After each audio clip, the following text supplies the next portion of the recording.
더불어민주당 안희정 후보 지지선언 명단에 본인 동의를 받지 않은 사람들이 포함돼 경찰과 선관위가 수사에 나섰습니다. 최근 제주에서 잇따라 발생한 보이스피싱 사건은 중국인 범죄 조직이 저지른 것으로 확인됐습니다. 건축분과 함께 도내 곳곳에서 대규모 공사가 진행되면서 소음과 진동, 먼지 피해가 급증하고 있습니다. 수학여행 안전요원으로 무자격 아르바이트생들이 활동하고 있는 가운데 현실성이 없는 제도라는 지적이 일고 있습니다. 여러분 안녕하십니까? 계속해서 뉴스데스크 제주입니다. 대통령 선거가 50일도 남지 않았습니다. 각 당의 후보 경선이 뜨거워지면서 제주에서도 후보들에 대한 지지선언이 잇따르고 있는데요. 더불어민주당 안희정 후보 지지선언에 참여한 사람들의 명단이 일부 조작된 것으로 확인돼 경찰과 선관위가 조사에 착수했습니다. 김현성 기자입니다. 더불어민주당 대선 후보 경선 투표를 사흘 앞둔 지난 20일 안희정 후보를 지지하는 기자회견이 열렸습니다. 전직 제주도당 대학생위원장 이모 씨가 주최한 기자회견에서는 안 후보를 지지하는 제주 청년 1,219명의 명단도 발표됐습니다. 그런데 이 명단에는 제주대 특정 학과 졸업생과 재학생들의 이름이 무더기로 올라왔습니다. 선거운동을 할 수 없는 경찰과 군인, 공무원은 물론 언론인까지 포함됐습니다. 자신도 모르는 사이에 지지선언 명단에 이름이 오른 사람들은 황당하다는 반응입니다. 처음에는 당황스럽고 왜일까라는 생각밖에 없었는데 이제 조금씩 들으면서 불쾌하더라고요, 많이.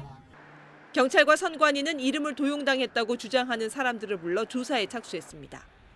공직선거법에 따르면 특정인 지지 여부에 대한 허위 사실을 공표할 경우 3년 이하 징역 또는 600만 원 이하의 벌금형을 받게 됩니다.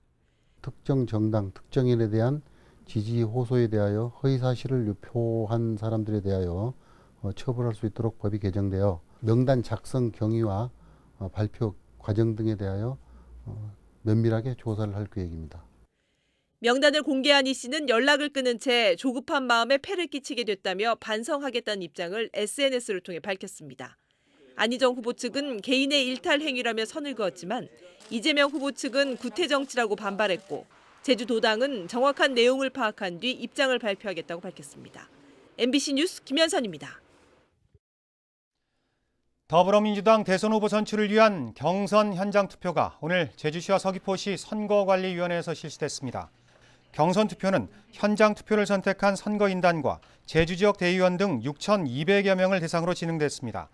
제주 지역에서는 3만여 명이 더불어민주당 경선에 참여하는데 오는 31일부터 다음 달 2일까지 ARS 투표를 선택한 선거인단의 투표가 끝나면 현장 투표를 합산하는 방식으로 개표될 예정입니다.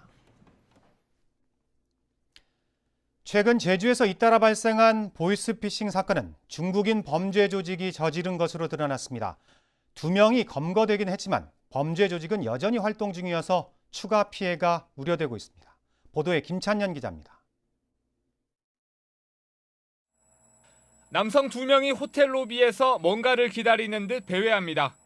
잠시 후 문자 메시지를 받고는 어디론가 급히 사라집니다.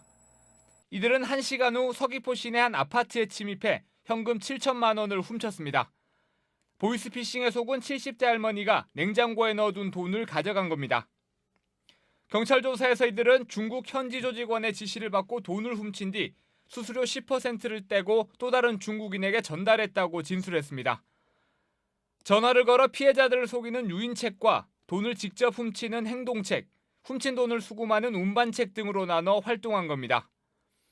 경찰은 이들이 같은 날 제주에서 발생한 또 다른 보이스피싱 2건과도 관련이 있는지 수사하고 있습니다. 이들은 지난달 서울에서도 2차례에 걸쳐 3,400여만 원을 훔친 것으로 드러났습니다. 비슷한 유형이 이렇게 최근에 타 지역에서도 좀 발생을 하는 것으로 알고 있고 같은 범인들이 좀 연관이 되어 있는지 여부에 대해서는 저희도 좀 같이 확인을 해보고 있는 그런 중입니다. 어제 오후에도 70대 노부부가 보이스피싱에 속아 9천만 원을 인출하려는 것을 경찰이 말리는 등 비슷한 사건이 잇따르고 있습니다. 경찰은 붙잡힌 중국인 2명에 대해 구속영장을 신청하는 한편 통신자료 분석을 통해 중국 공안에도 수사 협조를 요청할 계획입니다. MBC 뉴스 김찬현입니다.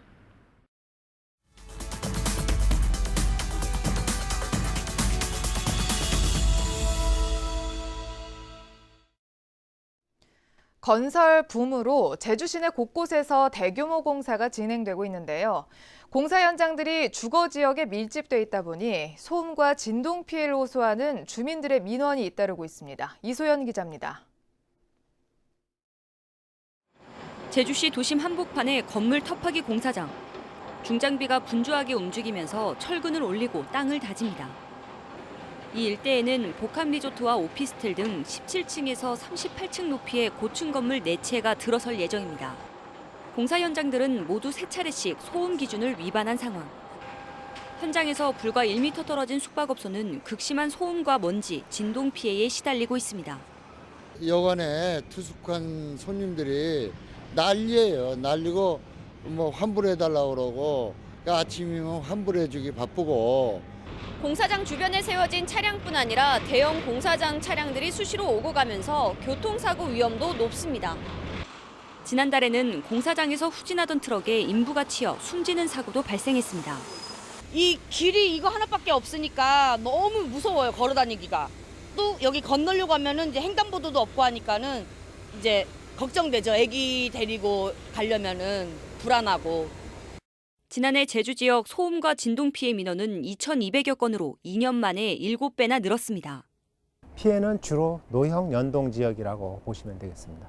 주민이 점점 증가하고 있고 그 외부에서 유입하는 인구가 많습니다. 그래서 민원도 많이 일어나고 있습니다. 하지만 공사 현장의 방음벽 설치 규정은 강제성이 없는 데다 과태료 외에는 마땅한 제재 방안도 없어 주민들의 고통만 커지고 있습니다. MBC 뉴스 이소연입니다. 앞으로 인천과 김해공항을 거쳐 제주를 찾는 동남아시아 단체 관광객에게도 무사증 입국이 허용됩니다. 문화체육관광부는 중국의 사드 보복에 대응한 외국인 관광객 다변화를 위해 동남아 단체 관광객이 제주 방문을 위해 인천과 김해공항에서 환승할 경우 5일 동안 무사증 입국을 허용하겠다고 밝혔습니다. 또 관광진흥개발기금 지원 대상에 제주 지역 업체를 포함하는 방안도 검토하기로 했습니다. 수학여행 안전요원으로 자격증이 없는 아르바이트생들이 공공연하게 활동하고 있다는 소식 어제 이 시간에 전해드렸는데요. 세월호 사고 이후에 급조된 안전요원 제도 자체가 현실성이 없다는 지적이 나오고 있습니다. 홍수연 기자가 보도합니다. 교육청 홈페이지에 게시된 수학여행 안전요원 인력 안내입니다. 자격증을 가진 이들의 명단을 공개해 학교나 여행사가 안전요원으로 채용할 수 있도록 마련됐습니다. 하지만 실제 이용하는 경우는 거의 없습니다. 대부분 교사 등 현직 종사자들이어서 평일에 학생들과 여행을 함께 가는 것은 사실상 불가능하기 때문입니다. 대학생들은 학교 수업하러 가야 되잖아요. 기근에 나오시는 애들이 고등학교 졸업해서 군대 갈 시점에 그 공백이 있는 애들. 그리고 뭐 솔직히 생업이 있는데 이거 단 몇 달을 위해서 이거 뛸 수 있는 사람들이 없다는 거죠. 이러다 보니 수학여행이 집중되는 시기에는 무자격 안전요원들이 나타날 수밖에 없고 아르바이트생들을 모집하는 전문 업체까지 등장하고 있습니다. 평균 3박 4일이에요. 어느 4일 요금이 떨어지면 수십 명, 많게는 뭐 7, 80명도 나가고 한 업체에서. 그러다 보면 일주일에 돈이 상당한 금액이 왔다 갔다 하는 거거든요. 세월호 사고 이후 서둘러 제도를 도입하면서 여행의 질만 떨어뜨리고 있다는 비판도 나옵니다. 우리 들어오는 애들한테 투자를 한다고 생각하면 뭐 업그레이드 식사도 업그레이드 할 수 있고 코스도 업그레이드 할 수 있는 우리인데 제가 봤을 때는 우리 이거 없어도 뭐 굳이 없어도 잘 행사를 했었고. 학생들의 안전을 지킨다는 본래 취지를 살리려면 형식적으로 동행하는 안전요원보다는 학생들이 이용하는 교통시설과 숙박업소, 관광지 등의 안전요원을 배치하는 개선책이 필요해 보입니다. MBC 뉴스 홍수현입니다. 한라산 남벽 정상 등반로가 내년 3월부터 다시 개방됩니다. 제주도는 한라산 성판악 등반로에 탐방객이 몰리면서 주차난과 안전사고, 자연환경훼손 등 많은 문제가 발생하고 있어 남벽 등반로를 복원해 개방하기로 했다고 밝혔습니다. 남벽 등반로는 지난 1986년 개설됐다 붕괴돼 1994년 이후 출입이 통제되고 있습니다. 제주 MBC 시청자위원회가 오늘 저녁 본사 회의실에서 열렸습니다. 시청자위원들은 최근 사드 배치에 따른 중국의 보복 조치와 관련해 제주 지역의 피해를 보도하는 데 그치지 말고 관광업계의 구조 변화와 체질 개선의 계기로 삼을 수 있도록 다각적이고 심층적인 접근이 필요하다고 입을 모았습니다.